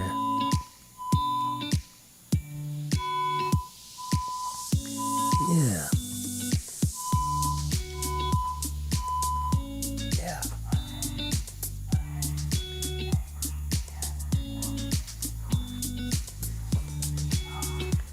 So he feels safer sitting in here with me.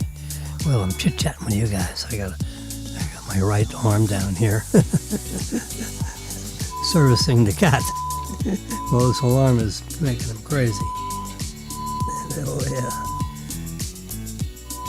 He's probably had enough of me. 10 minutes of me isn't doing any good, so he'll leave. He is going out the door. You ain't helping me. Let me go hide under the bed. Anyway, so this robotaxi thing, it's going to happen. They got them all engineered, they got them all designed. The software is just about spot on perfect. No, we have the software that they intend to use downloaded in the car, and it works.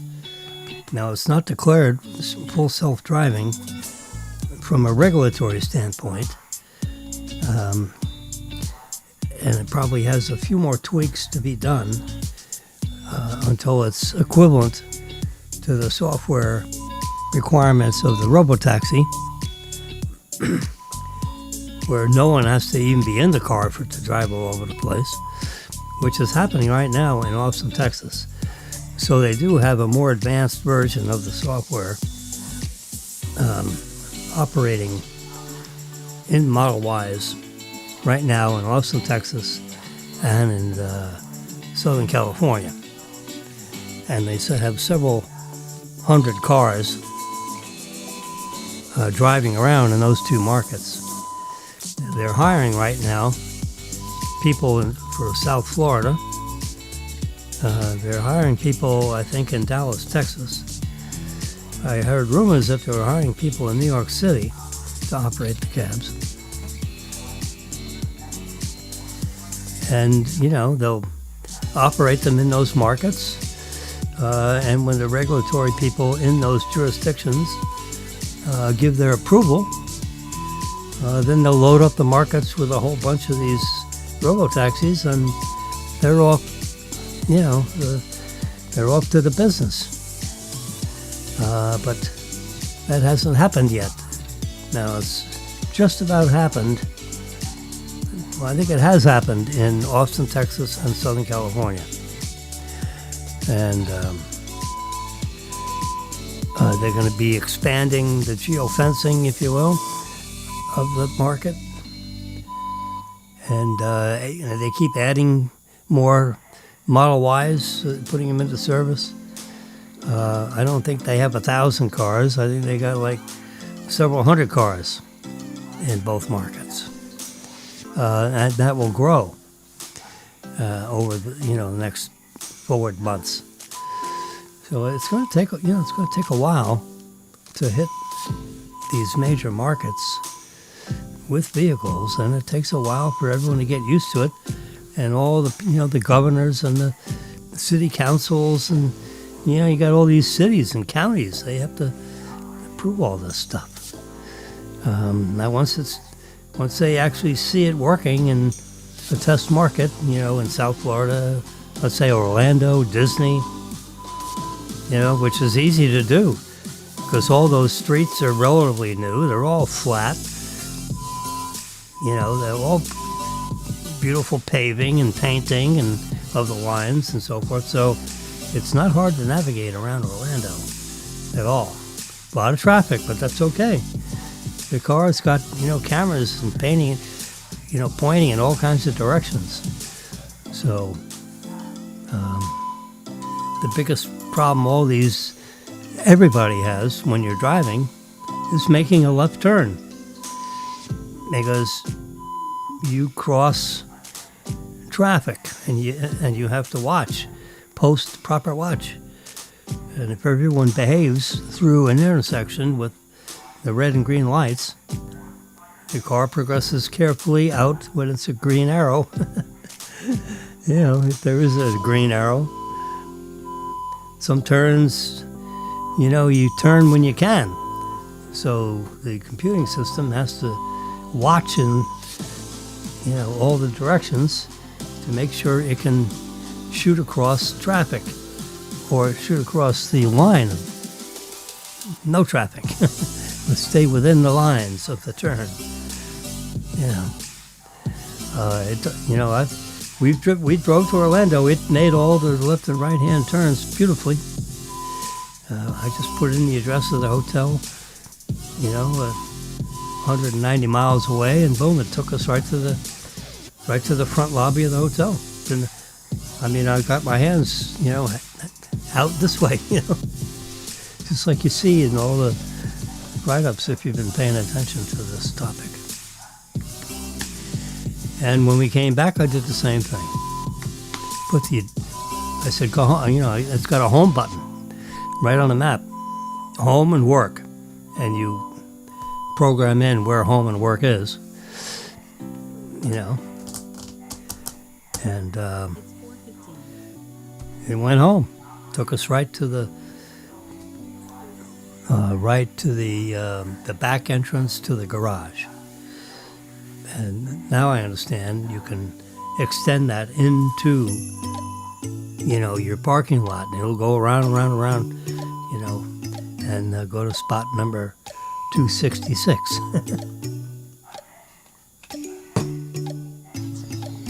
I haven't done that yet, but that is possible.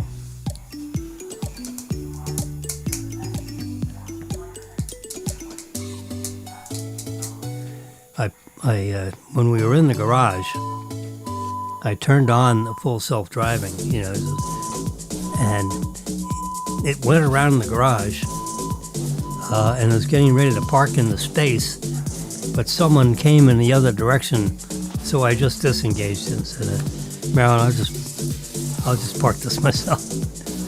And I just shut it. But that's the only thing. I disengaged it so I could park the car straight in instead of it going past the space and backing into space. But it knows where our space is. It knows. It's remembering where, the car's got cameras. It knows where you park every day. Even though you didn't ask it to remember, it sees. It knows. And there's a little routine in there, apparently, that says, remember where Jimmy parks.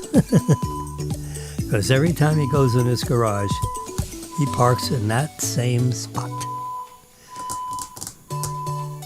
So that should be the home. And it's going to ask me one day, say, is this parking space in the garage your home parking place? And if you say yes, then it'll take you right to the space. And when you tell it to go somewhere, it'll back out and go where you want to go. I look forward to that. That's coming up in the next several weeks. If not capable already, I just haven't done it. But I think the car is going to ask me one day, is this your home parking place? And if it doesn't, then it should. I shouldn't have to be hunting around to try and figure out how to tell the software that this is my parking place. Or there should be a convenient button for that. Yeah.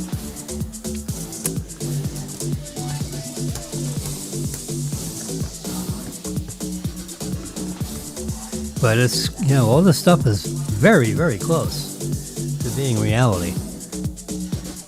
Meaning, like several weeks.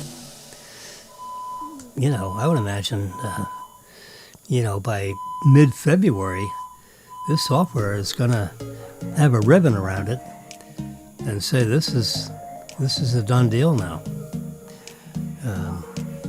Because they're coming up to the the birth of the robotaxi, in April. Well, January, February, March, you only got 90 days, and it's going to be starting April. So somewhere in the next 90 days, they're going to have all this software fully functional. You would figure in a month or so, this should be a done deal within and being transmitted to the entire fleet across the entire country so that you can activate the full self-driving at your leisure. Because it's going to be installed in all the cabs, just a month later. You would think that they're not going to, that it's going to take that long to finish up the software. Anyway, that's my story.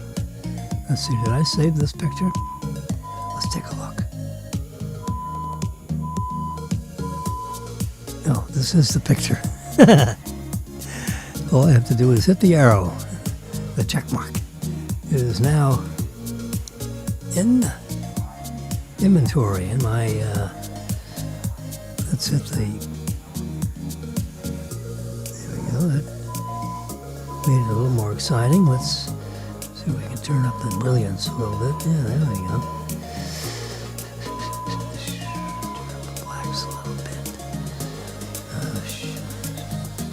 Shadow, let's turn up shadows so you can see more of the interior. It brightens up everything a little bit too. And let's get rid of this sign thing that's hanging off this, let's get rid of that stalk also. Yeah, that's Colin. Software is amazing. Yeah, we don't want a stain in the carpet either. Can you believe it? I just took away that. Let's do a reverse pinch. The string is still here. Let's get rid of this. Let's try getting rid of this stanchion.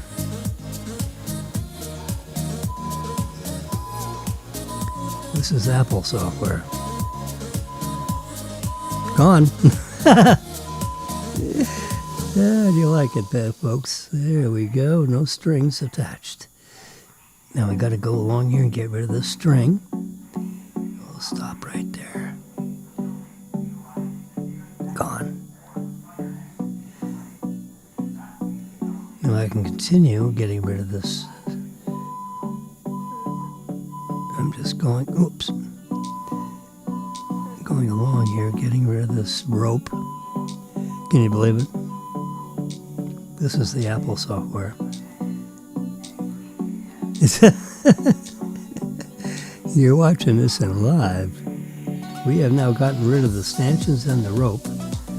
This is in a display area, but we don't want to see the string. It's having a little trouble getting rid of it under the car here because it doesn't know what to replace it with. A couple more tries. Maybe that's part of the bumper. All right. How about that? We got rid of all that nastiness.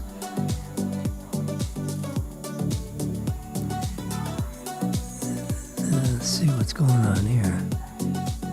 There we go. This looks like some reflections. There we go.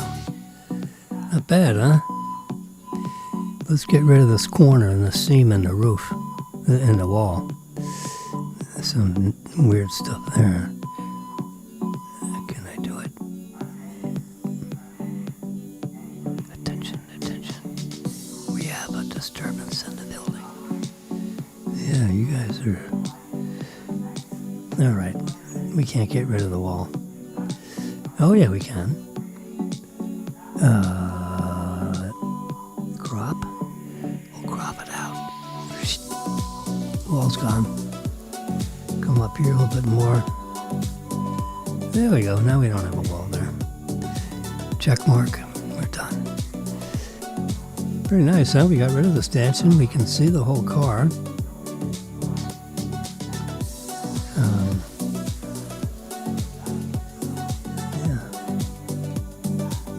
Oh yeah, that's the headlight. So you can see how the seating is. It's a nice little job. It's going to cost about $30,000 instead of $55,000. It'll have a 200-mile battery, probably, for mostly short distance. So, for trips you can, maybe it's a 230-mile battery. They should push it a little bit so someone like me can own it. Because you're not supposed to use the bottom 10%.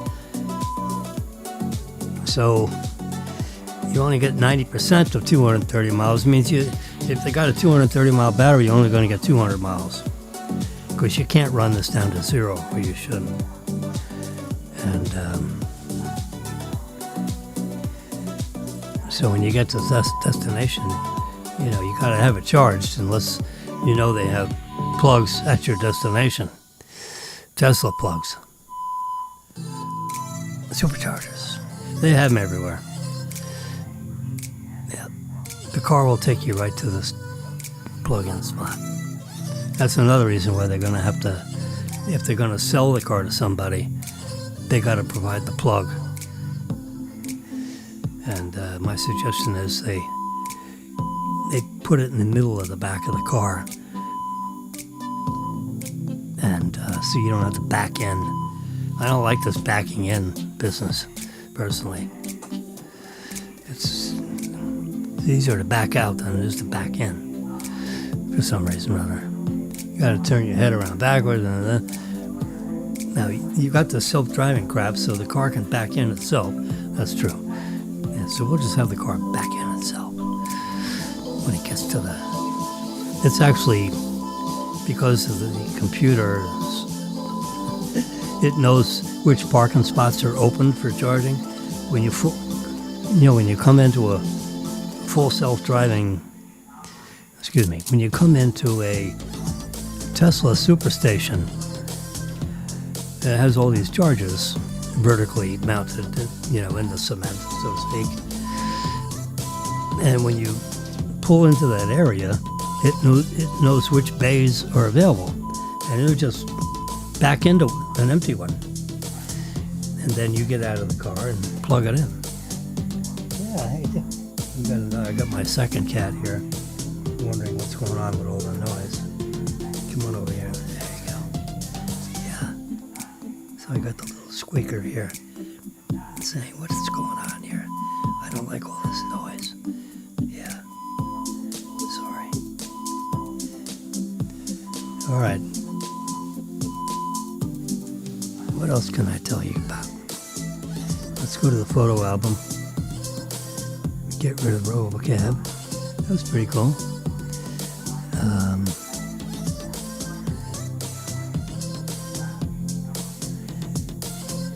There's a big article about, long article, I should say, about Mercedes-Benz. And they're now have their own self-driving software that they've contracted somebody to design. And you can see the Mercedes guy with no hands on the wheel there in that graphic. And they have sensors, ultrasonic sensors apparently in the front.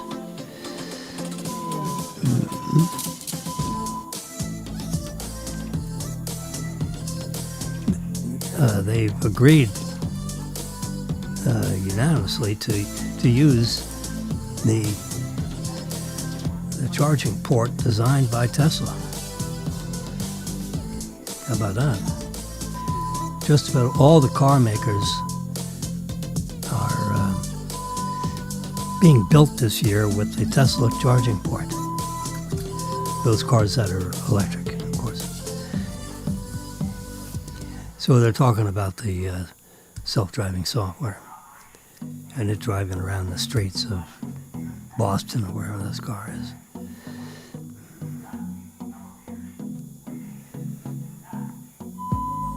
Always comes down to left turns. Parking and left turns.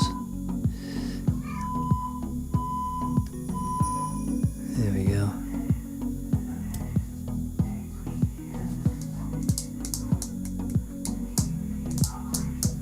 So it's not quite full self-driving yet. You still have to watch. Take charge. They call it level 2 plus or 2 plus plus. They're edging up right to that full self-driving, which Tesla is just about there. These guys might be, a year away from getting to level 3. I think Tesla is about 90 days away, because they're burning the midnight oil, trying to get. Because they got 2 million electric cars out there right now. That can take the software and run with it, which is amazing, because they have connectivity to all their cars. It's kind of a required architecture. It has its own cell system in each car, so it can download the software into each vehicle. Now, since we have we own this car, or I should say, we have the exclusive use rights of this car as long as I keep making a lease payment.